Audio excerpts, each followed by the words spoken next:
snapshots are going to allow us the ability to see in our printout the kind of camera moves and layer moves that happen over time that you can't quite capture in just one panel.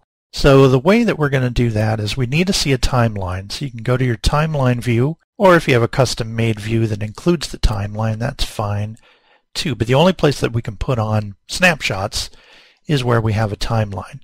So here we are back at scene 5, which is the scene in question. And as I scroll across, you can see our camera move.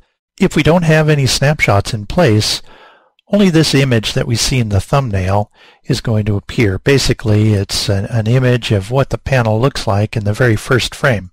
But when we start adding snapshots, those are the images that are going to be captured on the PDF. So the first frame is no longer going to be printed unless we actually lay down a snapshot there. So, for example, let's say I want this scene to be printed out with 3 panels, a beginning and a middle and an end. If that's the case, I'll just go back to the beginning of the panel and right-click and choose Add Snapshot. And that little downward-facing blue arrow is going to be a snapshot. Let's move ahead to a middle position that I want to capture. That looks pretty good.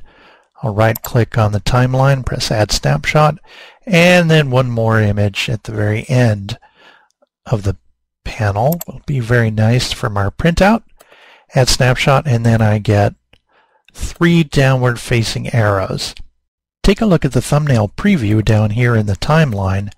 If I double-click on one of these snapshots, it's going to give me a preview of the image that's going to be basically taken a snapshot of and in the PDF. So you can see that middle one looks different than the starting one, and the ending snapshot looks different than the middle one.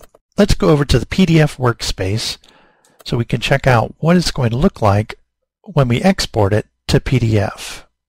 Right now my scene 5 is still represented by just one image, one thumbnail, and you may notice that the thumbnail image has changed slightly because the last snapshot that I double-clicked on was the intermediate snapshot.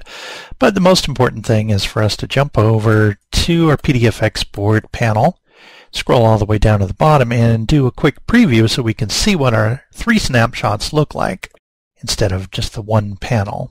Alright, so now we have 3 panels. We have our start position, our intermediate position, and our end position, and it's laid out on the PDF like the way that we have set that up. So we're going to look at PDF setup and all the different options in an upcoming video.